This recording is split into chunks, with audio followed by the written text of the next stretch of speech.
Hi, I'm Maya from Canopy & Cove. I'm going to be showing you a two-part tutorial today. The first part is how I use solid color scrap clay pieces to make a pattern, and then I'm going to show you how I use the scraps from that pattern to make another similar pattern that doesn't get muddy or brown.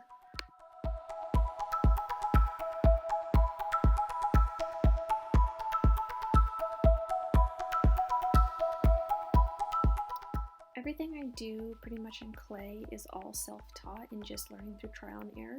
So if you have a tutorial out there like this, let me know and I can tag you, but I just learned this by myself.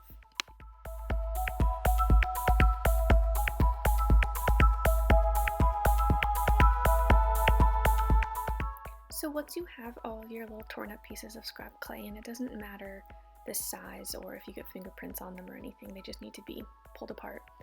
You're going to put them all in one hand and sort of start condensing them down.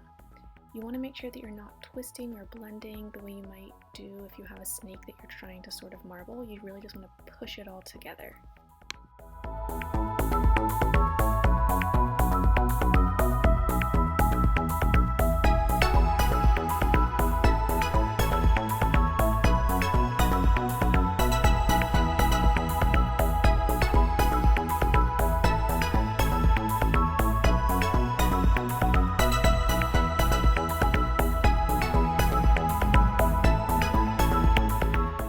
It can be a little tricky here to put these two triangles together to form one and not distort it too much, but if you try your best here, it'll make your next step much easier because in your next step, you're going to be slicing this in half and turning it into a square.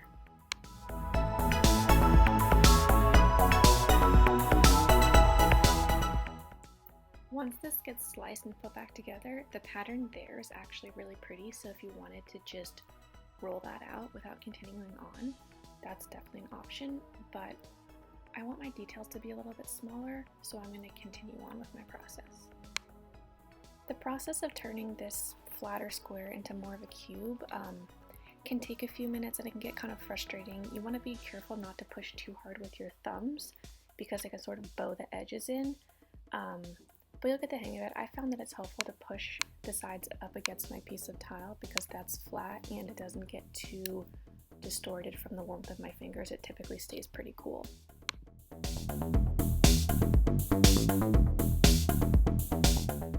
In the next step, you're going to want to roll out a very thin piece of clay. I have a pasta machine, so that's how I did mine, but you can get it pretty thin with just your roller, and it's okay if it's not perfectly thin. You do typically want to choose a piece of clay that matches one of the colors in your cube, because if there's any gaps later on, when you're puzzling these pieces together, you'll see the base layer and it will sort of just blend in with the overall slab, whereas if it was a very different, I don't know, say it was like an orange, that would really show up.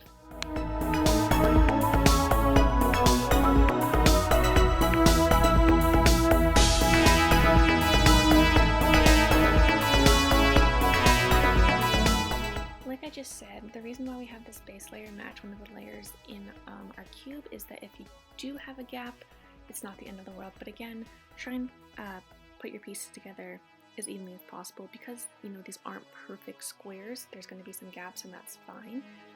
But the more square you make your cube and the more evenly you cut, the easier this step will be.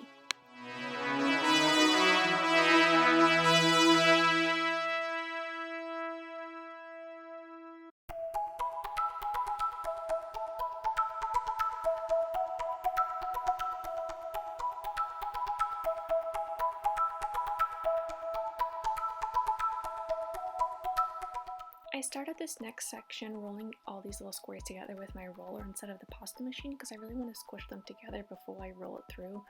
I've tried it before, rolling it through the pasta machine before I've used the roller, and it can actually sort of squish the pieces apart. So you want to stick them together with the roller in the first place.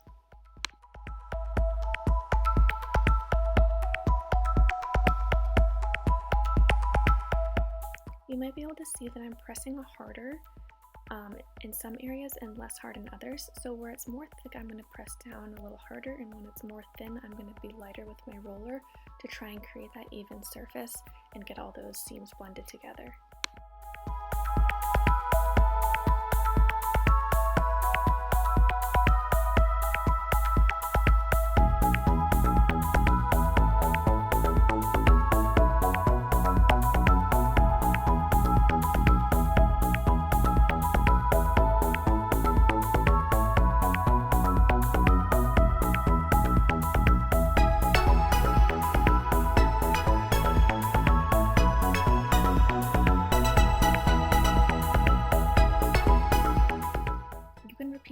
process on your scrap clay after you've cut all your pieces out.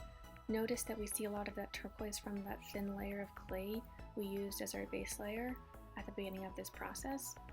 Using that piece of clay and making sure that it matches one of the colors in your pattern helps your next mini slab to be a bit more cohesive. But if you wanted to add a new color into your pattern, you could use a different color for your base layer so that at this step you have something a little different.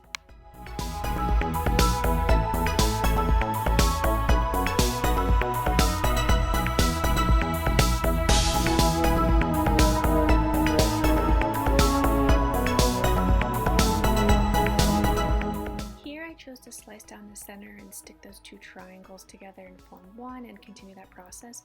But if you wanted to, you could just slice squares off of that cube and puzzle them together on a piece of thin clay like we did earlier, if that's what you prefer to do.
With distortion here as I was in the original slab because this design is a little less symmetrical and intentional than the first one, so distortion isn't going to change much, but I am still trying to, if I roll it out one way, roll it out the other way.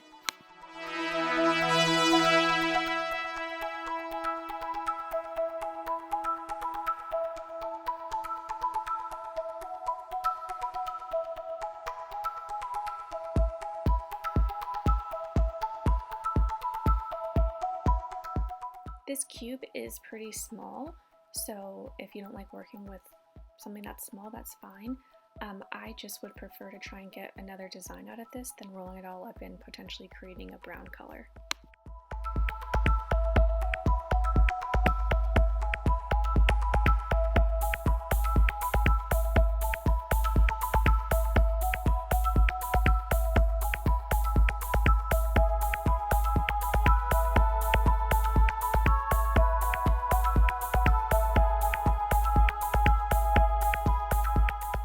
Something to note here that's just my personal preference is if I'm going to sell the earring that I make out of this really small slab, I'm not going to price it the same as something that's really intentional that took me a long time.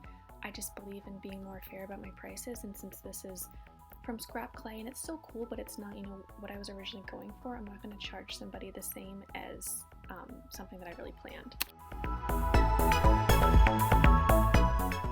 And there you have it. So as you can see, I originally made this pattern with just solid color scrap clay pieces, and then from the scraps after I cut that out, I was able to repeat this process a few times so there was zero waste.